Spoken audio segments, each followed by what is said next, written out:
প্রিয় দেশবাসী, আসসালামু আলাইকুম। আমি আপনাদের সামনে হাজির হয়েছি অত্যন্ত হৃদয় বিদারক একটি সংবাদ নিয়ে। সিঙ্গাপুরে চিকিৎসাধীন জুলাই গণঅভ্যুত্থানের সম্মুখভাগের অকুতোভয় যোদ্ধা ও ইনকলাব মঞ্চের মুখপাত্র শরীফ ওসমান হাদী আর আমাদের মাঝে নেই। ইন্না লিল্লাহি ওয়া ইন্না ইলাইহি রাজিউন। কিছুক্ষণ আগে সিঙ্গাপুরের পররাষ্ট্রমন্ত্রী ভিভিয়ান বালাকৃষ্ণন আমাকে টেলিফোনে এই হৃদয় বিদারক সংবাদটি জানিয়েছেন। ফেসিবাদ ও আধিপত্যবাদ বিরোধী সংগ্রামের এই অমর সৈনিককে মহান রাব্বুল আলামিন শহীদ হিসেবে কবুল করুন, এই দোয়া করি। আমরা সবাই মিলে এই দোয়া করি। শরীফ ওসমান হাদীর এই অকাল মৃত্যুতে আমি গভীর শোক ও দুঃখ প্রকাশ করছি। তার প্রয়াণ দেশের রাজনৈতিক ও গণতান্ত্রিক পরিসরে এক অপূরণীয় ক্ষতি। আমি তার রুহের মাগফিরাত কামনা করছি এবং শোক সন্তপ্ত স্ত্রী, পরিবারের সদস্যবৃন্দ, স্বজন ও সহকর্মীদের প্রতি গভীর সমবেদনা জানাচ্ছি। শহীদ ওসমান হাদীর স্ত্রী ও একমাত্র সন্তানের দায়িত্ব সরকার গ্রহণ করবে।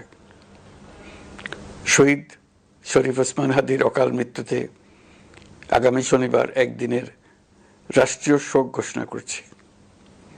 এই উপলক্ষে শনিবার দেশের সব সরকারি, আধা সরকারি, স্বায়ত্তশাসিত প্রতিষ্ঠান, শিক্ষা প্রতিষ্ঠান সহ সরকারি বেসরকারি ভবন এবং বিদেশে বাংলাদেশ মিশনগুলোতে জাতীয় পতাকা অর্ধনমিত থাকবে। একই সাথে আগামীকাল শুক্রবার বাদ জুমা দেশের প্রতিটি মসজিদে শহীদ ওসমান হাদীর রুহের মাগফিরাত কামনায় বিশেষ দোয়া ও মোনাজাতের আয়োজন করা হবে। আপনারা তাতে শরীক হন। অন্যান্য ধর্মের উপাসনালয়গুলোতেও আয়োজন হবে বিশেষ প্রার্থনার। আমি বিশেষ কৃতজ্ঞতা জানাই সিঙ্গাপুর সরকারের প্রতি। যারা হাদীর চিকিৎসা অত্যন্ত আন্তরিকতা ও পেশাদারিত্ব দেখিয়েছেন। বিশেষ করে সিঙ্গাপুরের পররাষ্ট্রমন্ত্রী ভিভিয়ান বালাকৃষ্ণন, যিনি একই সঙ্গে একজন বিশিষ্ট চিকিৎসক, তার প্রতিও। তিনি নিজে হাদীর পরিচর্যা করেছেন, আমাকে নিয়মিত চিকিৎসা সম্পর্কে খোঁজখবর দিয়েছেন।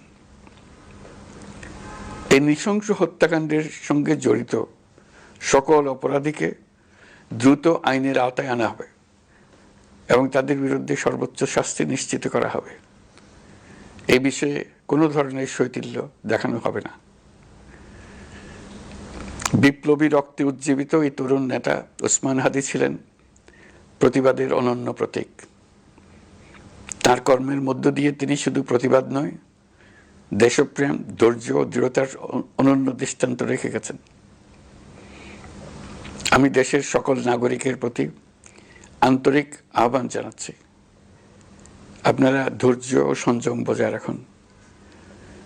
আইনশৃঙ্খলা রক্ষাকারী বাহিনী ও সংশ্লিষ্ট সংস্থাগুলোকে পেশাদারিত্বের সঙ্গে তদন্ত কার্যক্রম পরিচালনা করে সুযোগ দিন। রাষ্ট্র আইনের শাসন প্রতিষ্ঠায় সম্পূর্ণরূপে প্রতিশ্রুতিবদ্ধ। আমি আবারও স্পষ্টভাবে বলতে চাই, ওসমান হাদী ছিলেন পরাজিত শক্তি ফ্যাসিস্ট সন্ত্রাসীদের শত্রু। তার কণ্ঠ স্তব্ধ করে বিপ্লবীদের ভয় দেখানোর অপচেষ্টা সম্পূর্ণভাবে ব্যর্থ করে দেন। ভয়, সন্ত্রাস কিংবা রক্তপাতের মাধ্যমে এদেশের গণতান্ত্রিক অগ্রযাত্রা কেউ থামাতে পারবে না। আমরা এখন গণতান্ত্রিক উত্তরণের চূড়ান্ত পর্যায়ে উপনীত হয়েছি। শহীদ হাদী ছিলেন এই প্রক্রিয়ার অবিচ্ছেদ্য অংশ। তার একান্ত ইচ্ছা ছিল আসন্ন নির্বাচনে প্রতিদ্বন্দ্বিতা করে নতুন বাংলাদেশ বিনির্মাণের পরবর্তী ধাপে সক্রিয় ভূমিকা রাখা। অত্যন্ত দুঃখের বিষয়, তার এই মহতী ইচ্ছা অপূর্ণ রয়ে গেল। তার স্বপ্ন বাস্তবায়নের দায় আজ সমগ্র জাতির কাঁধে ন্যস্ত। আগামী দিনগুলোতে আমাদের সবাইকে ধৈর্য সংযম, সাহস ও দূরদর্শিতার সঙ্গে এগিয়ে যেতে হবে, যাতে নির্বাচন ও গণতন্ত্রের শত্রু ফ্যাসিস্ট সন্ত্রাসী অপশক্তিকে চূড়ান্তভাবে পরাজিত করা যায়। এই শোকের মুহূর্তে আসুন আমরা শহীদ শরীফ ওসমান হাদির আদর্শ ও ত্যাগকে শক্তিতে পরিণত করি,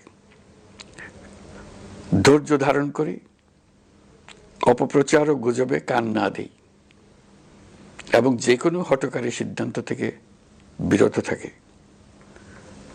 যারা দেশকে অস্থিতিশীল করতে চান তাদের ফাঁদে পা না দিয়ে আসুন আমরা সবাই ঐক্যবদ্ধভাবে গণতন্ত্র, ন্যায় বিচার ও গণমানুষের অধিকার প্রতিষ্ঠার পথে অবিচল পদক্ষেপে এগিয়ে যাই। এটাই হবে শহীদ হাদির প্রতি আমাদের প্রকৃত শ্রদ্ধা।